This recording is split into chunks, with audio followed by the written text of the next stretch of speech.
Julio, saludos, señoras, señores, bienvenidos como cada día a este espacio informativo, a este repaso que damos cada mañana a las portadas de los periódicos que se editan en la provincia de Córdoba, Diario de Córdoba, ABC, El Día de Córdoba y también, como siempre, la prensa digital. Hoy hay un par de asuntos recurrentes en las portadas en papel de la prensa cordobesa, aunque los temas cada uno sale por un sitio. Vamos con este primer vistazo a las portadas. Empezamos, como siempre, por El Decano, el Diario de Córdoba, que elige para la apertura este asunto que veis. La Junta de Andalucía rehabilitará 1000 viviendas en el barrio del Santuario, en concreto serán 1016. Ayer se decidió, se comunicó que el santuario se incorpora al área, una de las áreas de regeneración y renovación urbana, ARRU se llama, y eso implica pues la recuperación, como digo, de estos espacios. Serán 42 bloques de viviendas con ascensores y 22 bloques más con reparación de cubiertas. La foto se marcha mucho más lejos, se marcha hasta Alemania Oeste, hasta la región del Rin. Como saben, ha habido un temporal devastador, como titula la foto, temporal devastador en Alemania y Bélgica, y añado yo, y también en Holanda. Incluso se ha llegado a proponer que se desalojara ciudades como Lieja, ciudades enormes. Aquí vemos pues, los efectos de este enorme temporal que azotó la zona esta al oeste de Alemania, la frontera con Holanda, con Bélgica, la frontera del Rin. El diario ABC, la foto tampoco es de Córdoba, es una foto que es un poco más cerquita, en Madrid, y titula Elucubraciones doctrinales, el gobierno ataca al Tribunal Constitucional. Esto es a cuenta de la sentencia en la que el Constitucional ha determinado que el estado de alarma no era el que correspondía para suspender derechos fundamentales como es el de la movilidad. Hay una polémica, ahora hablaremos si acaso un poco de ello, pero saben, entre la suspensión o la limitación de un derecho fundamental. Según parece, si lo que se quería era limitarlo, valía con estado de alarma; si lo que se hizo fue suspenderlo, era preciso estado de excepción.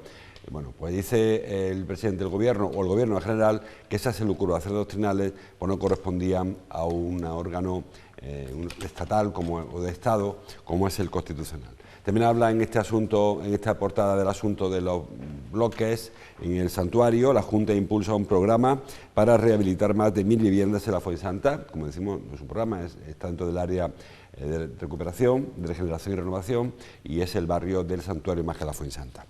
El diario El Día habla también de la sentencia, esta sentencia o de otras. Me explico. Titula El botellón supone más de la mitad de las multas que impone la policía, y al calor de esta información habla de que algunas de las sanciones impuestas por la policía local o por otras policías no se abonarán a consecuencia, como les digo, de la sentencia del Tribunal Constitucional. La foto también se va a Madrid, a la hora del recuerdo. Bueno, es el mismo acto que el que vemos en la portada de la ABC. Fue un homenaje ayer a las víctimas de la pandemia y a los trabajadores que están todavía peleando contra sus efectos. Una foto arriba para Juanma Moreno. Ayer dijo el presidente del gobierno andaluz, también en este acto, que la Junta no descarta aplicar medidas restrictivas, incluso ya empieza a abrir la puerta a esa posibilidad. Y la foto de abajo para Javi Flores, ayer en el inicio de los test de reconocimiento que van a dar pie a la pretemporada del Córdoba. Ayer les tocó a los 11 jugadores de la plantilla que sobreviven a la del año pasado, y hoy les toca el turno a los 10 fichajes nuevos, a la espera todavía de un refuerzo más, Hugo Díaz, por ejemplo, entre ellos. También tenemos, creo, la portada de Córdoba hoy, si es posible la vemos, ahí está, el desfibrilador de las Tendillas, que ayer se instaló, es el primer espacio urbano, el primer desfibrilador en una vía urbana.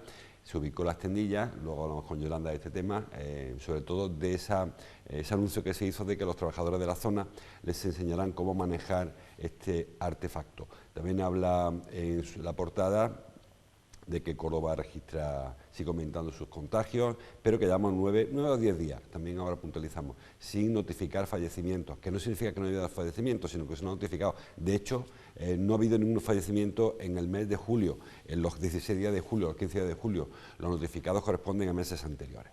Bueno, ahora vamos profundizando, aprovecho para saludar a Yolanda Pedrosa, que está con nosotros. Yolanda, buenos días, bienvenida. Directora, como saben, del diario digital Córdoba Hoy. Y vamos con este repaso. Empezamos, si te parece, por el tema del santuario. La Junta anunció ayer, mediante una nota de prensa, que incorporaba el barrio del santuario, la Fuensanta, santuario, en estas áreas de regeneración y renovación urbana, que va a permitir que en torno a 1.000 viviendas, 1.016, dispongan de ascensor o de cubierta, en algunos casos de las dos, porque hay bloques que coinciden. Hay bloques que son, además están esperando hace, yo ya no sé la tira de años, ¿no?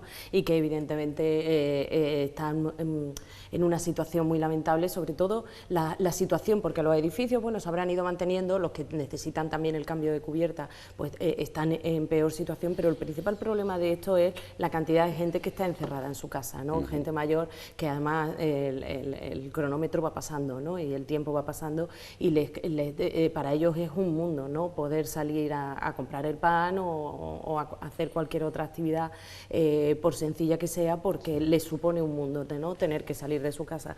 Tenemos todos testimonios de personas que llevan pues años con problemas de movilidad, en silla de ruedas, o aunque sea con unas muletas, ¿no? Todos sabemos lo que es bajar desde un tercero o un segundo en esas circunstancias, ¿no? Y, hombre, son temas que se han dilatado muchísimo, que también tienen muchísimo papeleo, demasiada burocracia, falta siempre recursos, pero hay barrios en Córdoba que son muy antiguos y en esa época, pues bueno, no se ponían ascensores y en muchos casos ni siquiera están preparados, ¿no? Es difícil hacer esa infraestructura, pero hay que buscar una solución, ¿no? Para esas familias que no estén, pues bueno, en una jaula en su casa, ¿no? Se han ido acondicionando barrios, el Figueroa, por ejemplo, sí. Se pusieron muchos ascensores en el barrio de Figueroa, en el sector sur también, quedaba el santuario, sí. Queda en otro barrio, porque Ciudad Jardín, la parte antigua, hay muchos bloques que por normativa no superaban las 4 alturas y con lo cual no les obligaban a poner ascensor, y los vecinos han ido, lógicamente, ley de vida, han ido envejeciendo y se encuentran que ahora son prisioneros de sus propios edificios. La cosa cambia ahora, como saben, ya hay otra normativa y obliga a la accesibilidad. Pero es verdad que se ha dejado muchísimo tiempo, y este caso de la Fuensanta,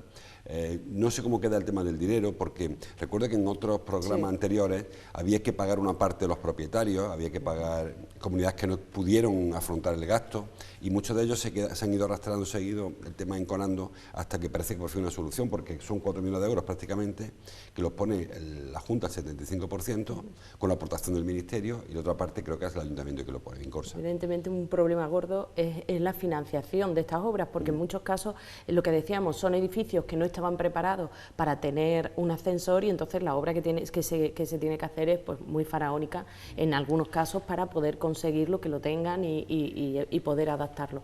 Pero después también, aunque la normativa parece que ha avanzado, no ha avanzado tanto, porque otra dificultad que muchas veces se encuentran son las propias comunidades, ¿no?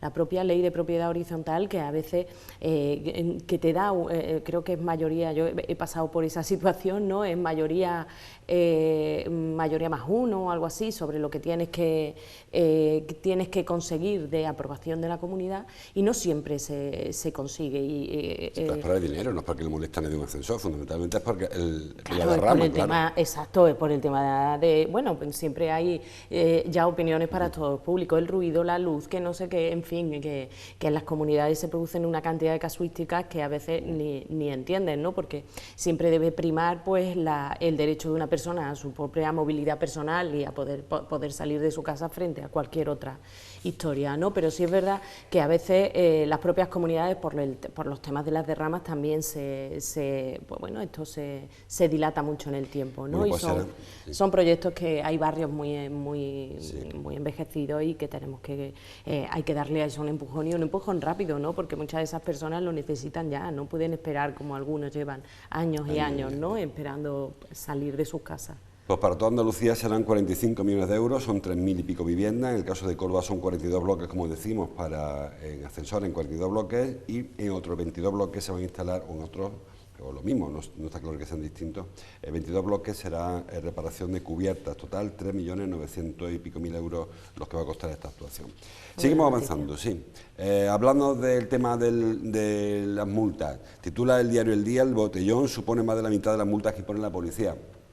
No son muchas multas, como siempre decimos, cuando se habla de porcentaje la cosa se me dispara, pero por ahí tengo el dato, no son tampoco tantas multas las que se imponen en Córdoba. De hecho, hay un par de datos que me sorprende mucho, el tema de las sanciones, porque, por ejemplo, dice que ahora no lo encontraré, que por el tema de las aglomeraciones hay 9 multas. Si hay 9 multas, que se ven aglomerados 9 personas. 9 veces. No parece que 9 personas sea una aglomeración. Si multas por aglomeración, por lo menos que haya 200, ¿no? Pues lo he encontrado. En cuanto a los números que le decía, son 278 infracciones por realizar botellón en la calle. Que yo siempre he dicho que la policía tiene un trabajo arduo, complejo, complicado, y sancionar personas, pero creo que cualquier fin de semana yo sé de sitios donde se juntan más de 278 personas, es decir, que tampoco pensemos que hay una persecución implacable al botellón. Vamos a ver, que la policía local no tiene efectivos como para estar en cada uno de los pequeños conatos, que puede haber pequeños, pues que haya 10 personas en un jardín perdido de la Madre de Dios o lo que sea. Es complicado, es poco complicado porque no hay efectivo, pero es lo que tú dices, sabemos perfectamente dónde se producen los botellones de más aglomeración, donde se suele, pues es más habitual que los jóvenes vayan y se reúnan, y eso hay que tenerlos controlados. Porque, hombre, diferencia entre el estado de alarma tampoco antes eran legales, es que estamos hablando sobre, no es que ahora por el estado de alarma o lo posterior a la pandemia se tengan que sancionar por culpa de la pandemia, no, es que antes ya no eran legales. O sea, en Córdoba no se pueden realizar, nos guste o no nos guste, podemos tener cada uno... En España entera, no es Córdoba, en España, pero bueno, por localizarlo aquí nosotros en nuestra provincia, no se pueden realizar botellones al aire libre. Es algo que esa multa es anterior, quiero decir, que no es algo que me hace gracia que se relacione con después del estado de alarma. Sí, claro, porque es que antes del estado de alarma no podíamos estar, ¿no? Entonces es una manera, ¿no? Pero que es verdad que los botellones no están permitidos en España, en Córdoba tampoco, y que la policía local tiene la obligación de controlar sobre todo los puntos donde sea más virulento, donde se concentre mayor número de personas, pues para evitarlo, ¿no? El alcalde decía ayer, precisamente en unas declaraciones que hizo tras lo de desfibrilador. El desfibrilador, no me sale la palabra. El desfibrilador. Bueno, exacto, pues comentó que no se iban a hacer ninguna actividad más porque se estaba controlando, ¿no? Porque ellos consideran que ahora mismo se está controlando, pero sí es verdad que aparecen muchas zonas en los que se producen, ¿no? Y quizás sí hay que tener una mayor atención, pues con los mismos medios que tenemos, pero una mayor atención, y la manera de ser más efectivos es ir a los sitios donde sabemos que de forma fehaciente se están realizando. Dijo el alcalde que no existe alarma social en Córdoba, y es cierto, no hemos visto las imágenes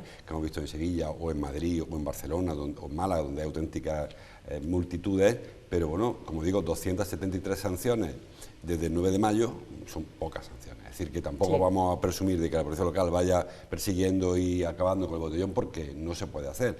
Ahí lleva ya varias semanas el consejero de Salud y Familia, el cordobés Jesús Aguirre, pidiendo un esfuerzo extra a los ayuntamientos para pelear contra el botellón, y todo le dice lo mismo. No, si mi esfuerzo lo hago, lo que pasa es que no tengo más esfuerzos, no más refuerzos. No tengo más refuerzos para hacer el esfuerzo. El esfuerzo, claro, con lo cual yo por mí estaría encantado en ir a combatir esto. Sí, es complicado porque, sobre todo porque pequeñas reuniones en multitud de zonas de Córdoba, eso es muy incontrolable porque no tienes capacidad en número, ¿no? de efectivo. Pero bueno, sí puedes acudir a una llamada de teléfono de cualquier vecino que vea la situación y ponerlo... Habrá que investigar cuántos policías hay en la calle el sábado por la noche, el viernes por la noche, a ver a cuántos puntos pueden llegar. Yo creo que en definitiva se trata de eso. Claro, se trata en, primero, que no puedes acudir a todo, aunque incluso tengas llamadas, aunque sepas que están allí. Pero sí creo que la obligación es esa, en las zonas que sí se sabe, donde se aglomera más gente, pues ahí acudir. Sí. Bueno, pues estas sanciones que señala el diario El Día, señala todo el mundo, sí que hay que cumplirlas, hay que pagarlas. Las que no te quedan claro qué va a ocurrir son las sanciones que se impusieron a consecuencia de la declaración de estado de alarma, que por ahí hay alguna cifra, son cifras en algunos casos grandes, ¿no? Personas que se sancionó en su día y que ahora, con el decaimiento o con la anulación del estado de alarma, queda un poco en el limbo, porque no queda claro que todas las multas se hayan anulado. Existe un precepto en derecho que habla de cuando una persona agota el plazo, paga la sanción, se cierra el caso, es como una sentencia firme, con lo cual no se puede ir para atrás. Es decir, que el que haya pagado le va a costar más recuperar la sanción, lo que pagó. El que no haya pagado todavía, evidentemente se va a bloquear en este momento la sanción, no tiene que pagar. Hablamos de las multas que corresponden a la imposibilidad de movernos, solamente a esa. Desde marzo, desde el 14 de marzo hasta mayo. Sí, primeros de junio creo que llegó, porque se alargó. Pero solamente en cuanto al toque de queda, el resto, lo de no usar mascarilla, la gente que se enfrentó a la policía, eso son otras sanciones distintas. Yo he leído en algunos sitios que se mezclan, yo creo que todavía la información no está clara, habrá que dilucidar un poco en qué queda todo esto. Quizás lo más grave, en mi opinión, y no voy a ser yo que me ponga evidentemente en contra de los tribunales, pero tuvo que haber improvisación, nadie esperaba que en pocos días tuviéramos que estar en la situación que estuvimos con una pandemia y posiblemente en vez de haber un estado de alarma tendría que ser un estado de excepción, que es lo que dice el Constitucional. El Constitucional no pone ni siquiera en duda el confinamiento. Lo que pone en duda es que la herramienta que el Gobierno tenía que haber usado para poner en marcha ese confinamiento o todas esas medidas restrictivas a la movilidad personal, que es lo que realmente se hizo, tenían que haber sido con un estado de excepción y un estado de alarma, ¿no? Que realmente no es que haya dicho que haya sido legal ni el confinamiento ni todo lo que vino alrededor. Pero sí es verdad que quizá en este momento en el que estamos ya hablan de esa quinta ola, en el que los datos no son todo lo bueno que nos gustaría ya teniendo toda ese nivel de vacunación, que por ejemplo aquí en Córdoba creo que vaya por el medio... Eso es 53% inmunizado por completo de la población total, de la población mayor de 16 años, estamos en 60 y tantos por ciento ya. Claro, bueno, quiero decir que hay unos datos ya muy buenos, pero bueno, parece ser que estamos tan hartos ya, ¿no?, que muchas de las medidas nos las estamos saltando. Las pocas medidas ya por ejemplo, de sentido común, ¿no? Sí. Porque después de todo el tiempo que hemos pasado, pues yo ayer, por ejemplo, en Córdoba hoy hicimos un poco, y estuvimos en la calle preguntando a mucha gente. Tú todavía en la calle ves a casi todo el mundo con mascarilla, ¿no? Y le preguntábamos y todo el mundo nos decía igual. Yo lo llevo haciendo muy bien mucho tiempo como para ahora hacer el tonto. Pues esa idea quizás es la que a mí me resulta preocupante con esta sentencia del Tribunal Constitucional, que evidentemente no ha tenido nada más que hacerlo, porque cuando una parte lo solicita, no lo tiene que hacer, porque pone un poco en duda todo lo que se ha hecho para luchar contra la pandemia, ¿no? Y quizás eso sea realmente el único efecto legal que va a tener, es que si alguna vez vamos a otra pandemia, esperemos que sea dentro de mucho tiempo o que no sea, ya sabrá el Gobierno de turno que tiene que hacer un estado de excepción, ¿no? Bueno, yo de todas formas hay que decir que son 11 jueces, que 5 no están de acuerdo con ese argumento, que al final, casi la mitad no estaban de acuerdo. Cuando se redactó la Constitución se determinó que hubiera 3 estados excepcionales, el de guerra, el de excepción y el de alarma, se definieron, y en la voluntad de los redactores parece que para situaciones calamitosas y dramáticas a consecuencia de la salud se elegía el de estado de alarma, no el de excepción, que está pensado para revueltas, para motines, para algaradas o para una movida, hablamos de una huelga general bestial, ¿no? De hecho se utilizó alguna vez. Y el de guerra está claro para lo que se pensó, ¿no? Es decir, que quizá el problema haya sido que no están de todos definidos los estados y que, como diseñan los jueces ahora, haría falta una ley de sanidad, una ley de pandemia, que no obligue, porque lo que se pretendía, porque el estado de excepción quizá no se invocó, porque, por ejemplo, permite el control de los periódicos, permite la incautación de dinero, permite que sí, es mucho más, es muy amplia. Es como mucho más amplio, claro, más restrictivo para los derechos. Y afecta mucho más a los derechos particulares, y por eso creo que los gobiernos no quisieron llegar a más. Si puedo con lo menos, ¿para qué quiero preocupar a los más? ¿no? Entonces yo entiendo que se hizo por eso. Y porque es más fácil declarar el estado de alarma que el de excepción. Pero creo que aquí un poco los jueces han hilado demasiado fino, me parece a mí. Y las críticas que le están llegando al gobierno son eso. ¿No entendéis que lo que se hizo era lo menos dañoso y doloso para la ciudadanía? Bueno, pues al final se queda como se queda. Pero bueno, con estas situaciones, ¿no?, en el que realmente, como llevamos diciendo en toda la pandemia, lo normal es que todos vayamos a una, porque es una situación tan excepcional y que nos afecta tanto a todos y a tantas facetas de la vida de los ciudadanos, que hemos visto cómo nuestra vida en 0,2 se ha podido cambiar. Poner ahora eso en duda creo que no hace ningún favor a todo lo que llevamos pasado, y sobre todo pone en cuestión demasiadas cosas, ¿no? Creo que nadie ni esperaba ni puede ni ha estado satisfecho con todo lo que ha pasado durante la pandemia, pero sí es verdad que es un motivo lo suficientemente importante, han pasado cosas tan importantes que sí es verdad que merecen el mayor respaldo, ¿no?, de toda la sociedad en este conjunto, y el partidismo creo que en este momento debería, durante toda la pandemia y sobre todo ahora que estamos terminando, porque ahora nos queda lo más difícil, que es recuperarnos física, emocional, económicamente, socialmente. La sociedad ha visto como su vida puede, o sea, somos muy vulnerables, nos hemos dado cuenta de lo vulnerables que somos, porque en 0,2 hemos visto como nuestra vida ha cambiado pues radicalmente, ¿no? Entonces creo que aquí ahora lo que hace falta es unidad y no hacer este tipo de actuaciones que realmente no van a provocar nada. Lo único que, bueno, pues que no se recojan o no se hagan las multas, habrá gente muy contenta,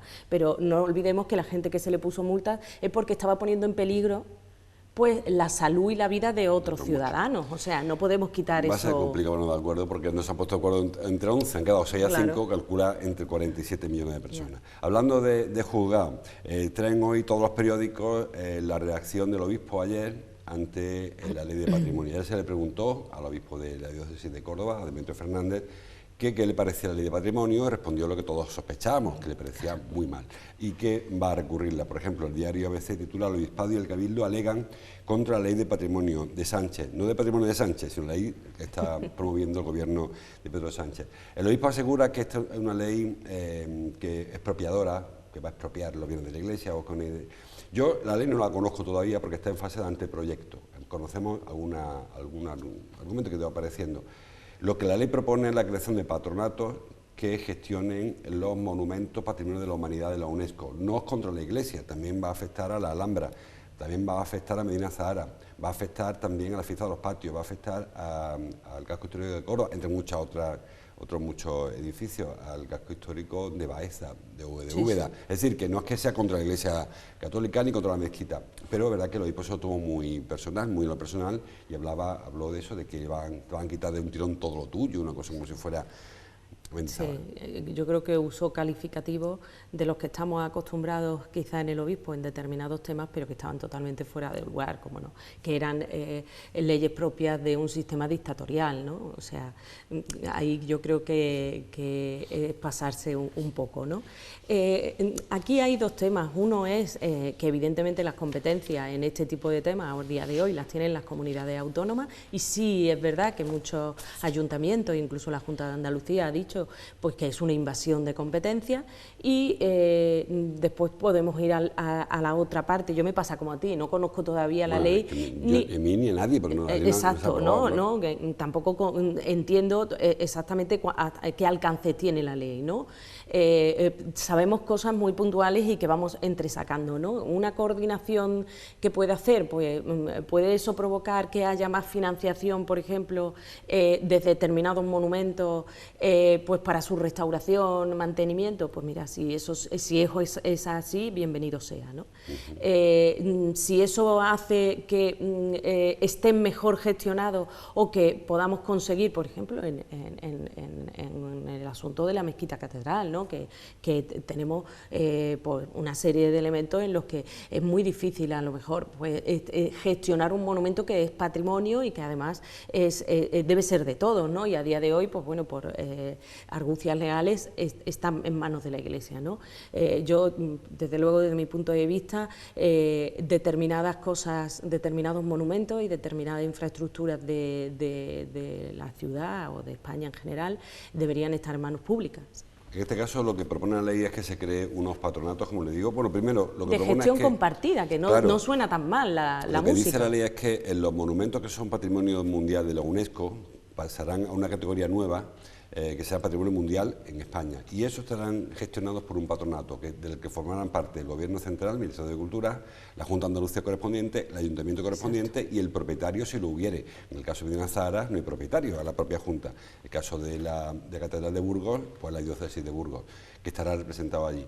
En el anteproyecto se autoconcede el Gobierno, Ministerio de Cultura, mayoría en ese patronato para tener la última palabra, pero no implica que no escuche o que no tengan que ver el resto de patronos. Y recuerdo, ya la Alhambra de Granada tiene un patronato que lo gestiona. El PP, cuando estaba en la oposición, pedía un patronato para Medina Zahara, luego cuando gobernó ya se lo olvidó un poco, pero inicialmente cuando estaba en la oposición pedía un patronato porque entiende, y yo coincido, el PP y la oposición, ahora coincido menos porque ha cambiado ellos de opinión, yo no, entiendo que entre varias instituciones se maneja mejor, como tú dices, para recabar fondos.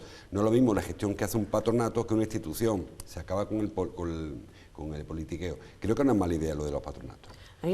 Estoy totalmente de acuerdo, y que además es más fácil si en cualquier monumento, si forman parte de ese patronato diferentes administraciones, tiene más opciones. Suelen ser técnicos, por cierto, perdona. Encima suelen ser técnicos que además lo que van buscando es el beneficio del monumento en sí. Y ya sabemos todos que en muchos temas realmente lo que se litigia a veces son pues temas más políticos, religiosos o de poder de determinados monumentos, ¿no? Entonces, a mí por eso te decía hace un rato que la música me suena bien porque mientras que sea un patronato el que trabaje por el beneficio del monumento y por darle que esté bien conservado y por darle la mayor proyección desde el punto de vista turístico y económico, para que se baldee solo y que pueda estar mejor coordinado, con más ideas, con más vertientes que pueden no solamente dar más ideas, sino llevar el monumento en una sola línea, ¿no? Porque ahí de alguna manera se pueden controlar los desmanes de determinadas administraciones o de determinadas, cuando eres una sola persona, ¿no? El que lo controla.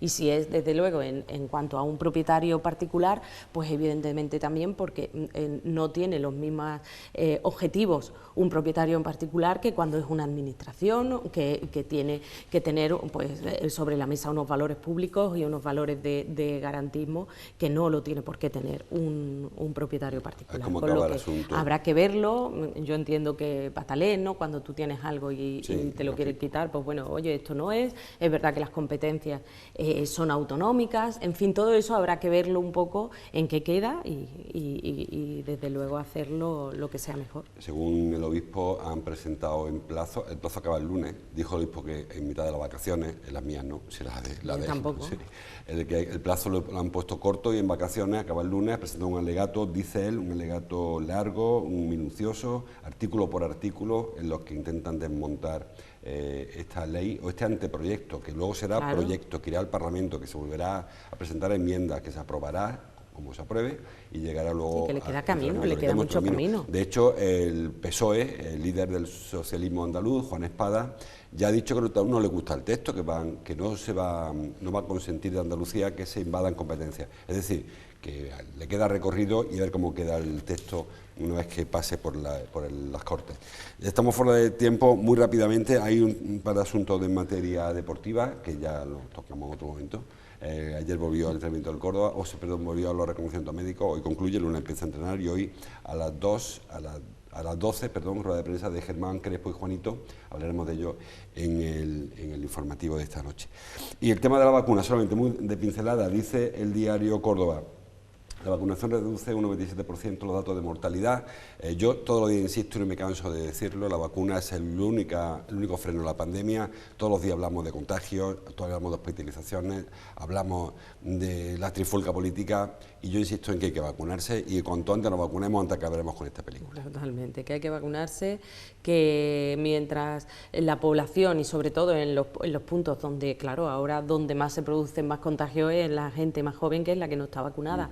Pero que campañas de vacunación, que realmente de verdad es la única manera de salir de esto, que está más que comprobado, que por ejemplo la mortalidad, si echas la vista un poco hacia las anteriores olas o hace unos meses, la mortalidad por ejemplo ha bajado. Es muy difícil que nosotros que hacemos el parte todos los días, ya prácticamente no hay fallecidos, uno de vez en cuando, y además son a lo mejor enfermos que vienen de antiguos, que está demostrado que ha bajado, que bajan de forma muy importante los contagios, que llevamos muchísimo tiempo con esta situación y que aquí ya no viene. A mí me hace mucha gracia el tema del negacionismo, vamos a ver, y después mucha gente de eso están después pasándolo mal ahí. Evidentemente no vas a pensar que les tenga que pasar, pero que con un tema de salud pública como este ya no solamente depende de ti, sino depende de lo que le puedes provocar a los demás. Efectivamente, creo que ese es el mensaje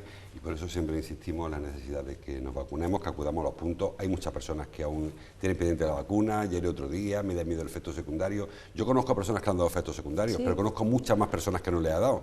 Conozco a personas que han pasado mal con la vacuna, pero conozco a más personas que le han pasado peor con la enfermedad. Es decir, que pongamos la balanza de contrapeso y veremos que no hay color y que la vacuna hoy por hoy es la solución. Un par de asuntos que no da tiempo ya, estamos muy fuera de hora, el tema de desfibrilador, así que entren en la página de Córdoba Hoy y leanlo, que merece la pena, ya existe a la extendilla ese aparato para salvar vidas también, hay que la salud lo primero. Es importante saber usarlo, ¿no? Porque yo lo veía allí y bueno, por lo menos vi cómo se hace.